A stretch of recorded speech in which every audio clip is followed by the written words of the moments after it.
She is Janine Kerr, Vice President, Music, Bally Sports at Sinclair Broadcast Group. And of course, she has worked at NBC and Fox. We're going to talk about her career. All the music that you hear as a television sports fan, you have heard her brains being put to work with the music that is being played from broadcast and promotions and everything in that arena. We're going to highlight her career. This is the On to Something podcast. I'm Bryan Fenley, national anchor at Fox Sports Radio.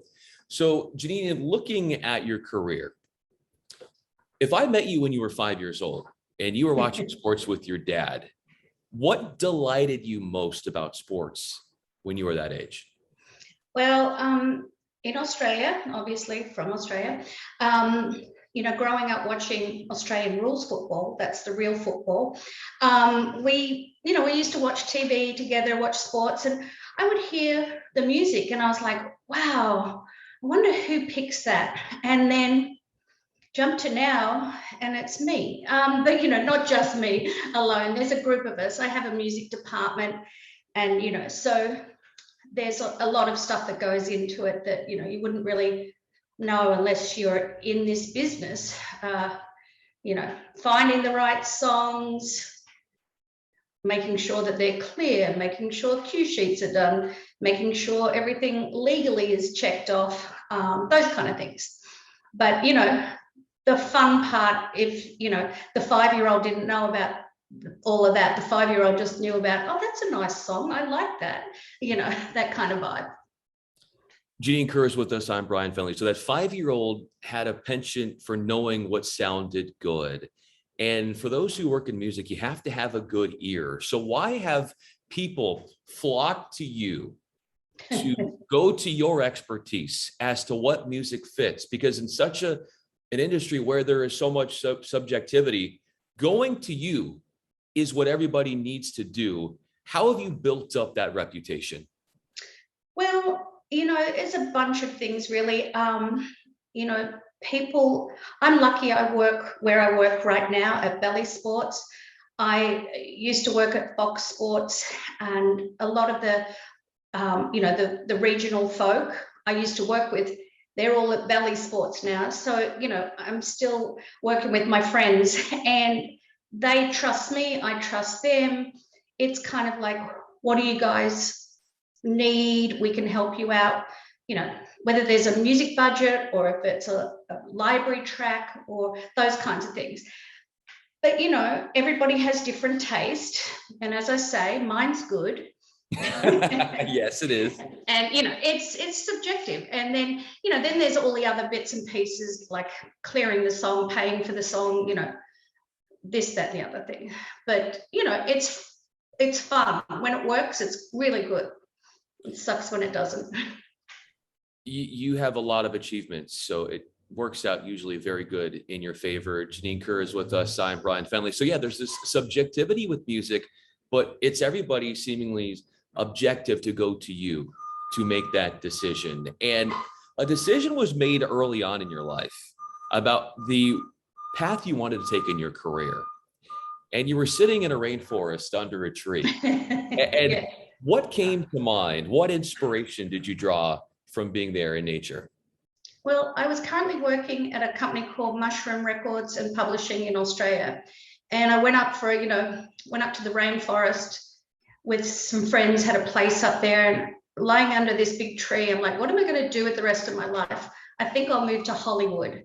And literally that was it. And then I was like, okay. So within a year I did. So I just was like, okay, I will make this work somehow. And honestly, it comes down to luck. And, I called my parents and I said, this is what I want to do. And they're like, but you've never been to LA. And I was like, well, yeah, but I think I like it. So I was like, why don't you go for a vacation? So my parents lent me some money. Well, I went over for a vacation first and I came back and I said, I love it even more than I thought. So then they lent me some money, and 12 months after that, I moved. And I was like, it'll all work out. And so I did The Secret before I knew there was a secret. And I lucked out. I won my green card in the green card lottery a few years after that. And then, was able to work at a music publishing company. I worked at Sony Publishing for a little while, and then I then was able to go and work for NBC and started their promo music department. So I did everything, primetime, cable, sports, news, you name it. And that was like 7.5 years of working with those guys. And I absolutely loved that and had a great time. A lot of really good people who I'm still friends with. And, you know, we just had a lot of fun. We all worked hard, but we had a lot of fun. And then Fox Sports, a friend of mine worked at Fox in primetime promo, and she suggested I meet with the boss there on sports, and I did, and then landed there, and everything was going great. And then I had to go back to Australia. My dad wasn't doing too well, so I decided to move it all back. And I did that, and turns out I hated living there. I apparently grew up an American, and then all of a sudden 8 months later, I turned around and came back to LA. And then cut to Mike Conley, who's my boss at Bally Sports. He called me and said, hey, can you help me out? And I was just consulting with them for about 6 months. And then it was, can you build a department? Can you do this? And we're rebranding. And that's when that all happened. So basically, that's sort of how I got to here.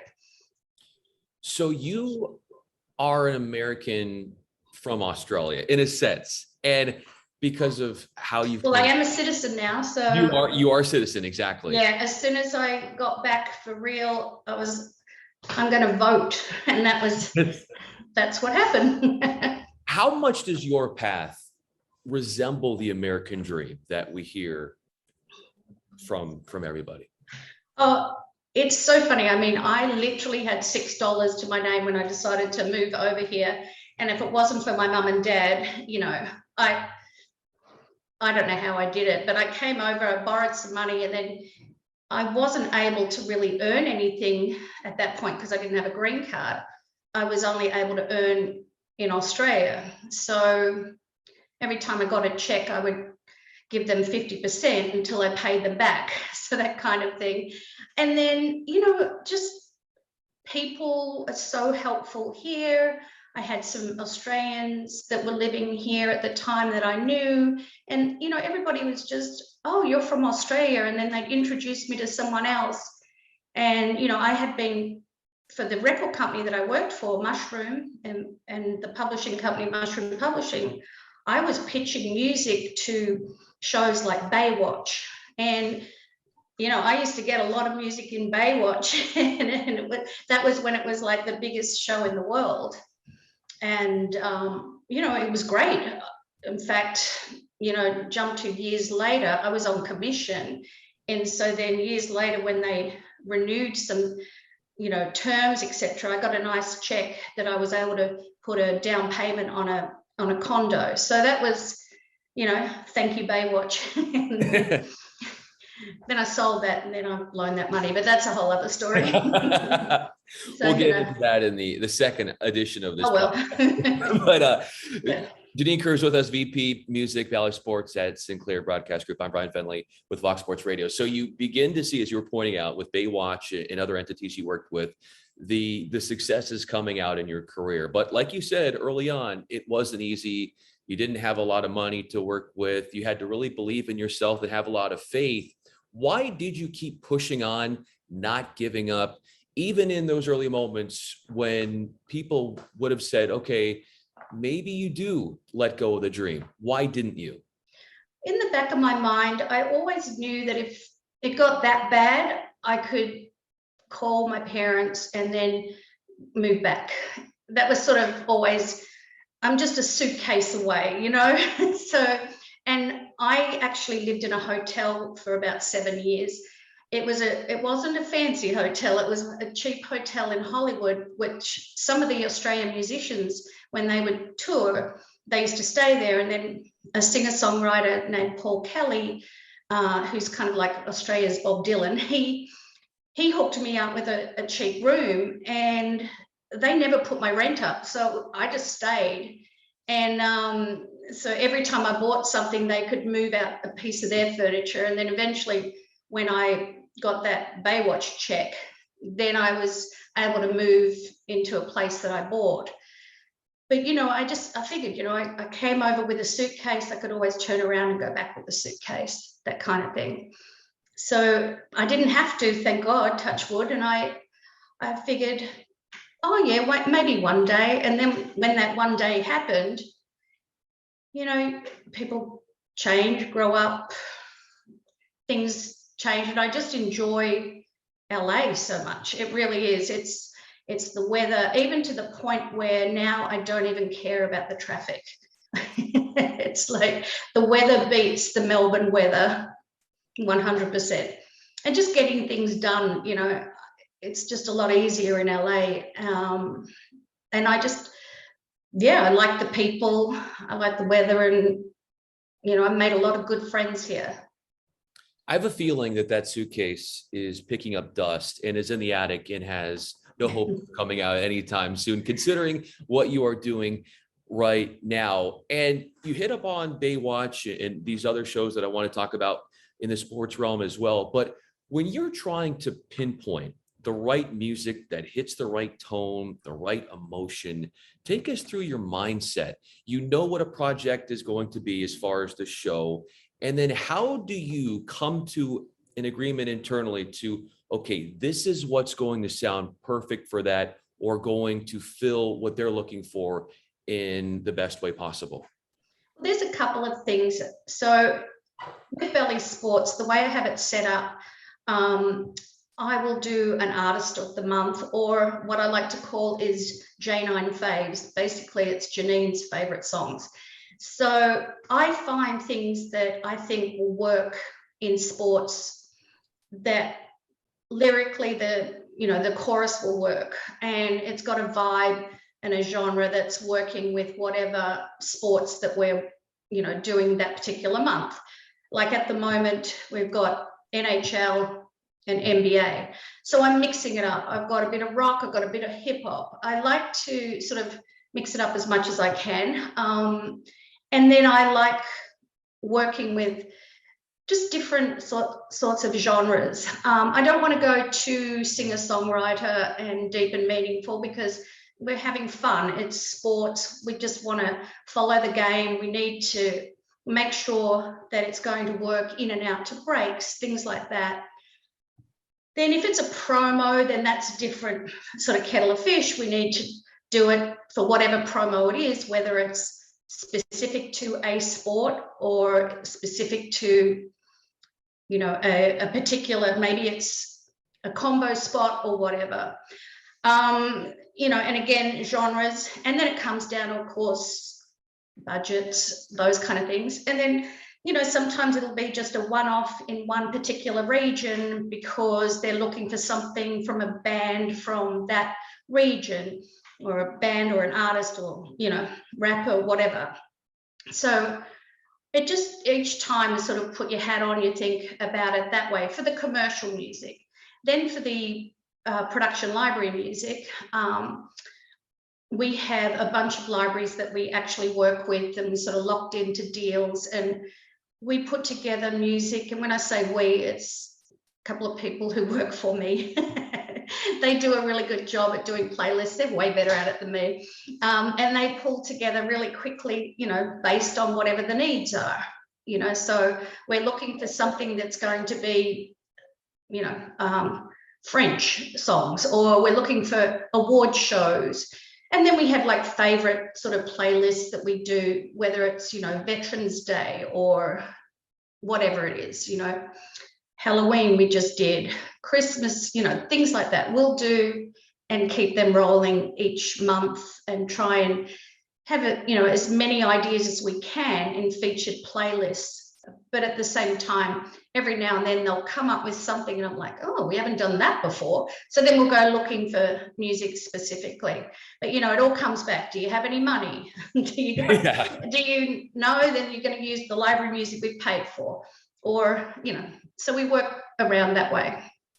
In pursuing music and going out there and looking for that vibe you are talking about, what does it look like in trying to reach out to certain people, and how do you locate artists that you feel might fit their sound to what you're trying to do? Well, the good news is a lot of the record companies and publishers and managers all come to me. So they'll send me what they've got coming up. And if they don't, and I find it on my, by myself on Spotify or whatever, YouTube, you name it, I will then, we'll research it and I'll reach out and say, hey, sometimes it might be an artist that I've heard and I like sort of dig in and find it. But, I want to work with people that, legally own everything. So, or, can sign off on things, because, we can all have a song and put it up online. Doesn't mean that I can actually trust that there's not samples in it, that we don't know about, things like that. So trusted publishers, record companies, managers, things like that. And because I have been doing it for so long now, we all know each other. We've all grown up in this industry together. So, one time, like I might be on the other side of the fence and now I'm on the buying side. They're on the selling side, then they jump over, vice versa, so we've all been doing it a while. So we just all hit each other up.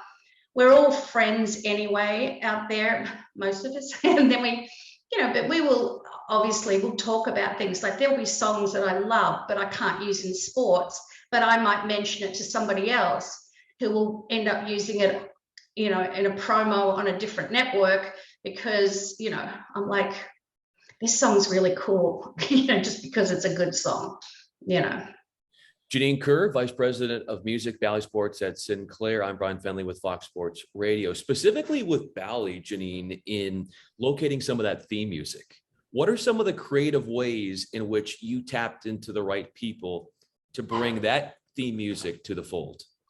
Well, that was a fun project. So when I first started consulting, I literally reached out to a bunch of agents and people I knew that had composers and said, I'm doing something, but you got to sign an NDA first. So we went through all of that thing, and then they sent me some demos. And then it wasn't just me.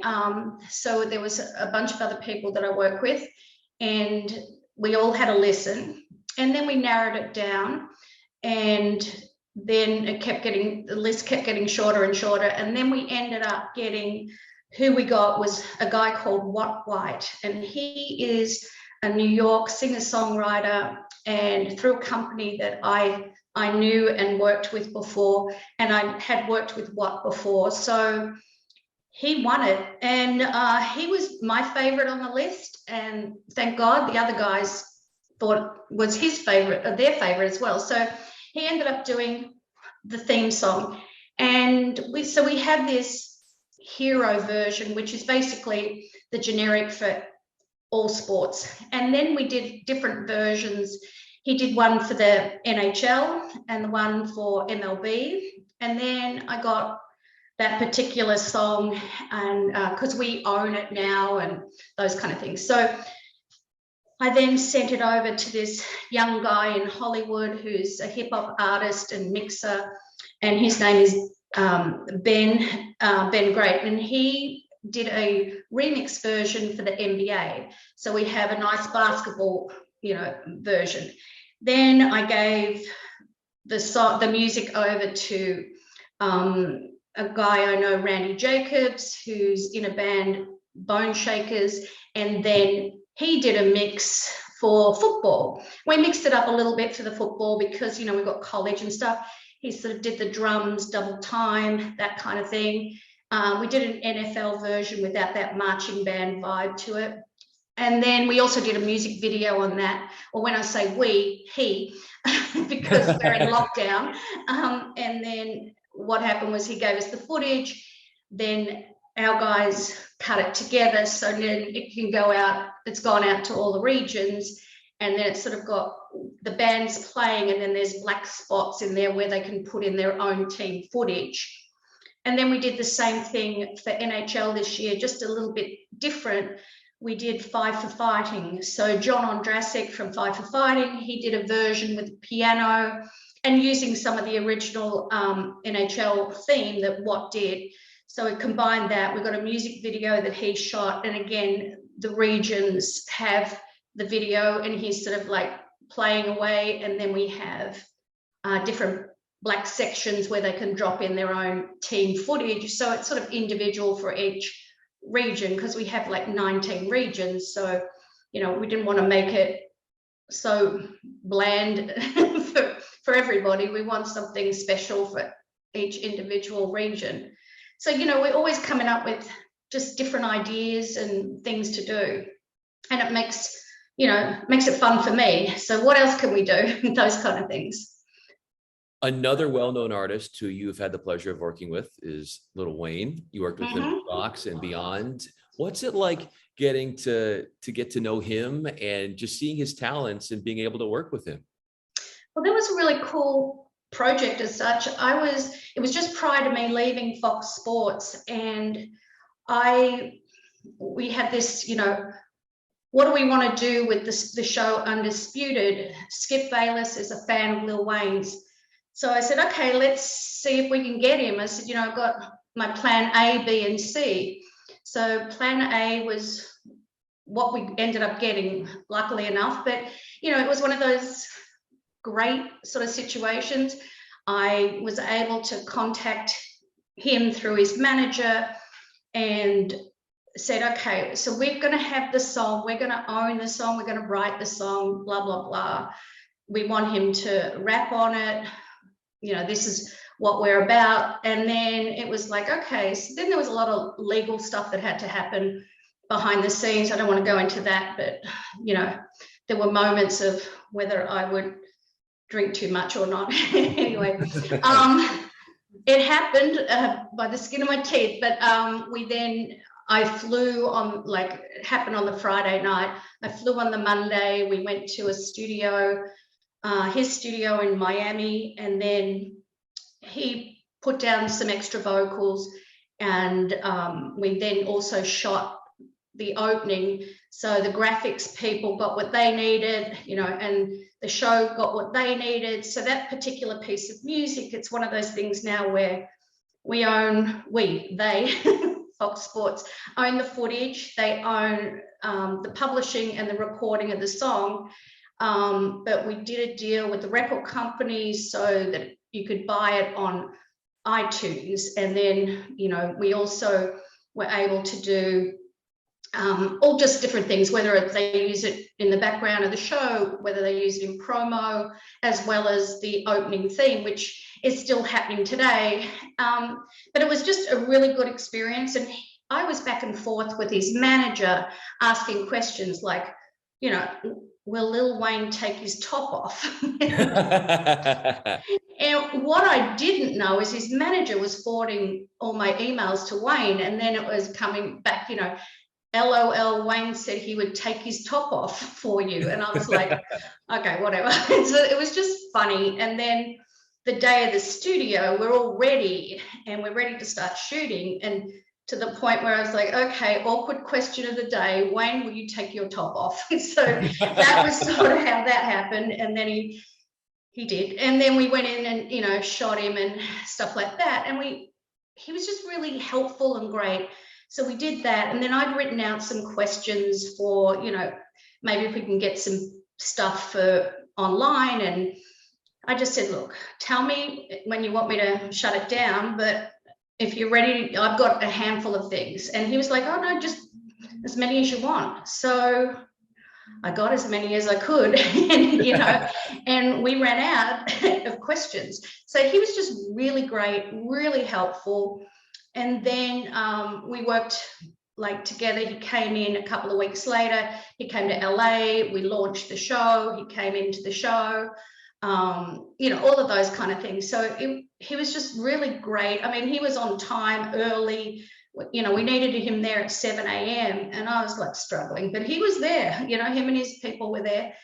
And yeah, we just, you know, it was really good to get to know him. And I really liked a lot of the way he works. Obviously, his music, I've always been a fan. And I just think he's really smart, really clever, the way he uses, well, the way he raps is just insane. And just a lot of other things. You're just like, this guy's got a really good outlook on life. And, you know, I sort of admire some of the things that he does. Not everything, but some of them.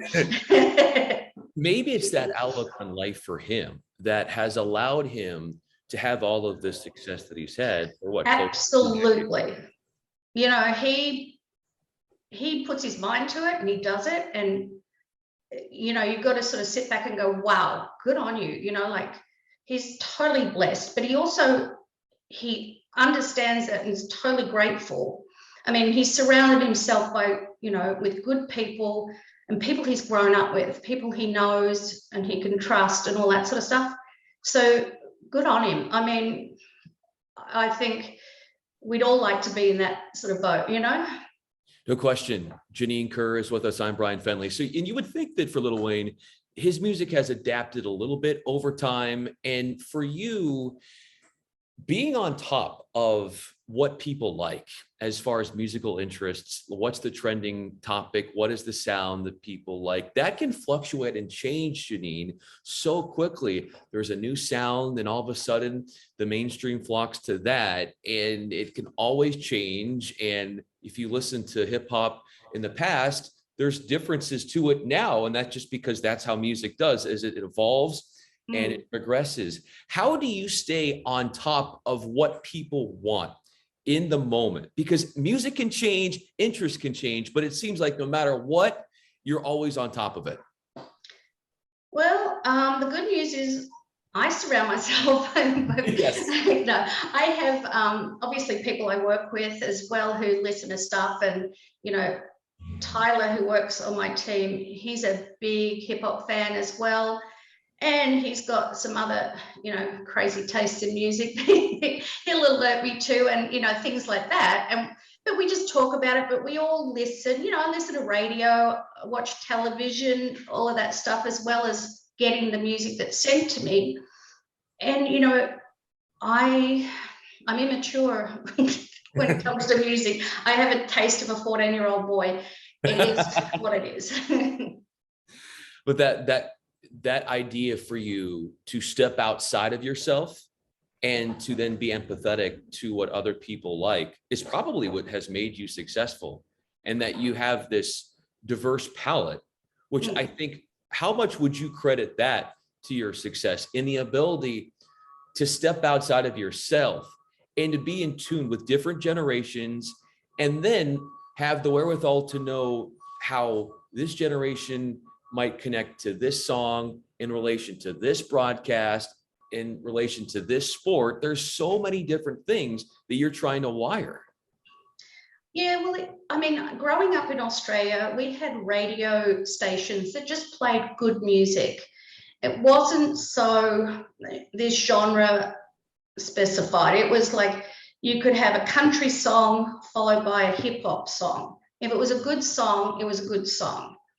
And I try to do that, but, you know, also things have changed a lot. Like, it used to be, if you watched hockey, it was just, all it was rock music. That's not the way, you know. Hip hop is huge across the board. You know, so when I went to a Kings game recently, it was, I love what they do there and in the stadium, and, you know, listening to what the Kings do, and they've got a music guy there who's got great taste. So, you know, we talk a lot about different things. You know, that's the thing. We all talk about what sort of songs. It comes down to, I don't really care if it's, you know, a big song on the chart or if it's an independent or whatever. That really doesn't worry me. It's just as long as it's good, it's fun, and it's not going to offend too many people. Yeah. You know, I'm sure it'll offend some people, but, you know, we try not to. Yeah, if there's anybody that can do it at that level, it is you. Janine, my last question for you. For all the music you have listened to, for all the songs that you have used in broadcasts and promotions, NBC, Fox, Bally, you name it, working with record companies, if there was one song that you think its lyrics, its tone would be fit for your life anthem, what is that song? Your journey encapsulated in one song. Not to put you on the spot here, but if there's one song that you go to and you feel a sense of motivation from more than any other, or that describes you or touches you, moves you in a way that would explain your journey from Australia to the United States, everything you've done. Kylie Minogue, I should be so lucky. I don't know. I mean, it depends on my mood on a daily basis, to be quite honest. But yeah, like I love all sorts of music. There's a couple of genres I may not love so much, but you know, I think just for me, I've just been very, very lucky, and I appreciate all the help that I've been given on my way, and hopefully I can help younger generations. You know, there's a lot of people trying to do these kind of jobs out there. There's not as much work as there used to be, but we'll get there, you know. Janine, you have an amazing heart. You speak about luck. Let's be honest, hard work and talent also complement that luck for you. You wouldn't be where you are without that. And the business is better off having you in the position you are today. And everybody who watches sports has seen your work or listened to your work. And this has been a great opportunity for you to tell the story behind what you do. People see things, they hear things, but now they get to meet you and hear about your story. Janine Kerr, VP, Bally Sports Music. I'm Bryan Fenley with Fox Sports Radio. So grateful to have you on here, Janine, and tell your story. Thanks, Brian. Appreciate it.